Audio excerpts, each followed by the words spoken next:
Hello, friends, and welcome back to Malicious Compliance Stories.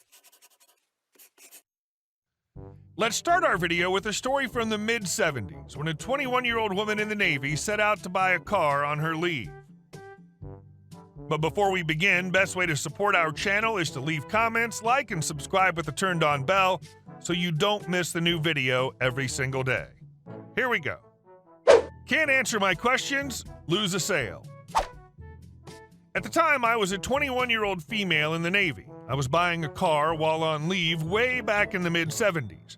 My dad drove me to the closest city since I didn't have a vehicle. My ancient car that had already gone through 3 family members had finally died. I'd already gotten financing at my local small-town bank, who told me to just write a check and they would finish the paperwork afterwards. Like I said, the bank was in a very small town and things like that were common.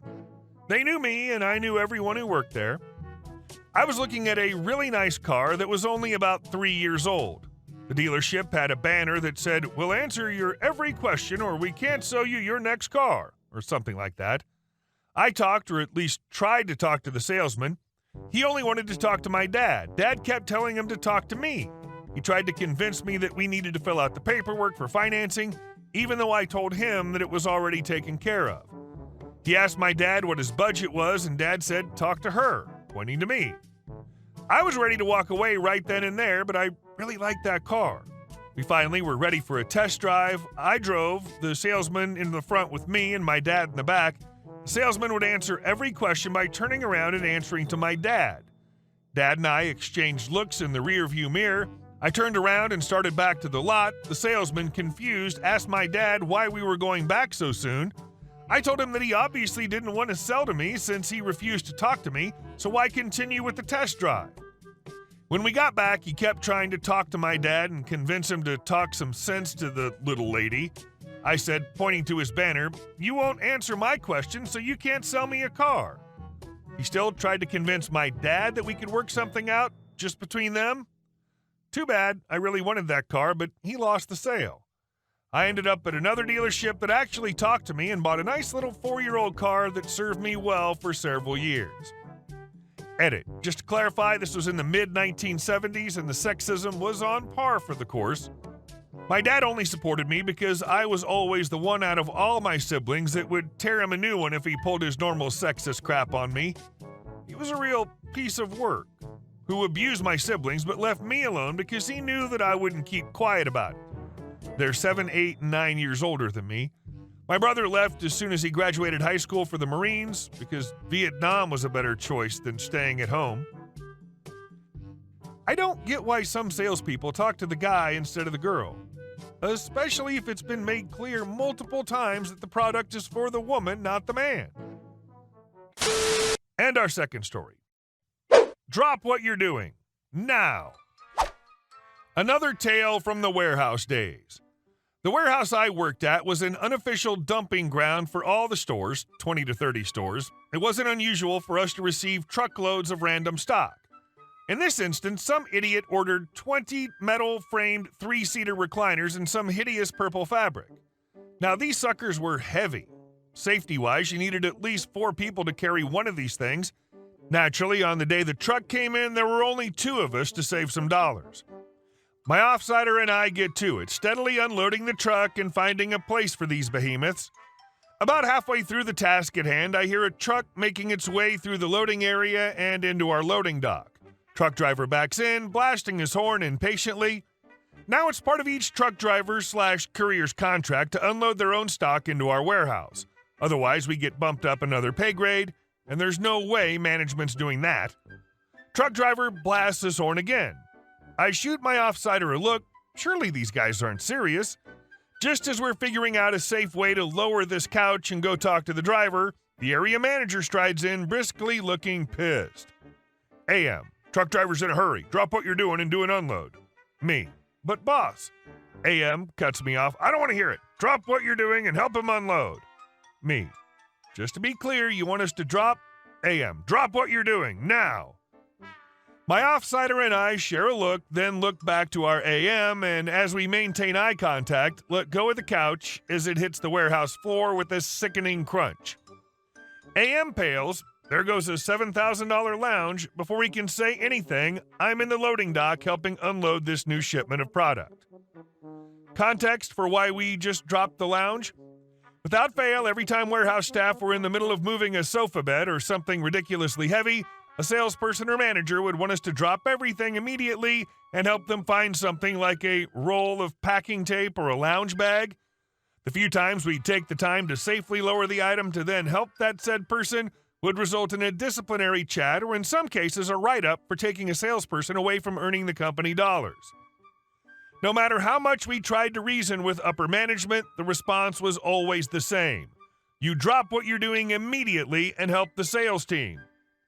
Naturally, I'd asked for it to be sent out as an official memo on the company letterhead. Sure enough, a week later, there it is in black and white. Warehouse staff will drop whatever it is they're doing to assist any and all sales representatives as to maximize sales targets, blah, blah, blah. Whatever you say, gang.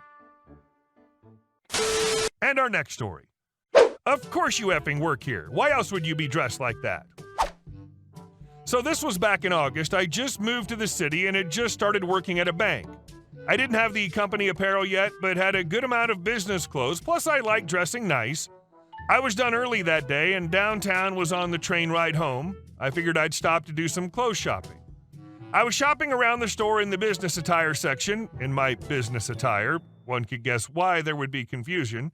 And this lady, who only spoke Spanish, asked if I spoke Spanish and if I could help her. I said yes and asked what she needed. Spanish lady: do you know where the suitcases are? Me: sorry ma'am, I don't work here, but I think they're on the first floor. We both laughed and she commented on how nice my clothes looked. It made me blush a little. I'm self-conscious. Then she thanked me for helping her. 20 effing seconds later, another lady comes up to me in a not-so-nice way, demanding I get her another coat with matching pants and such size, asking why we had suits mixed up, and specifically to get her an effing dressing room since she had no idea why we only had 2 open. I explained to her that 1, I don't know crap about suits, I just wear them. 2, I don't effing work here. Mean lady: of course you effing work here. Why else would you be dressed like that? Me: because I like dressing nice. And frankly, it's none of your business. ML: well, I saw you helping the other lady. Stop lying. Me: because she was nice. Maybe you should try it every once in a while. At this point, one of the actual workers saw what was going on and intervened. We both happened to be in the changing room, different stalls, and she started going off on the phone about how a rude employee refused to help her. When I was done trying on new suits, I went with black this time, she was talking to the manager about me and exclaimed, "That short one," when I walked by. The manager was like, "Who TF is that dude?" I just laughed and paid for my clothes. Moral of the story: don't be a Richard and someone might help you, even if they don't work there. They really can't think of a single reason why someone who wears business suits would be shopping in the business suits section? And our last story. My father is trying to take away a car that he gave me for Christmas.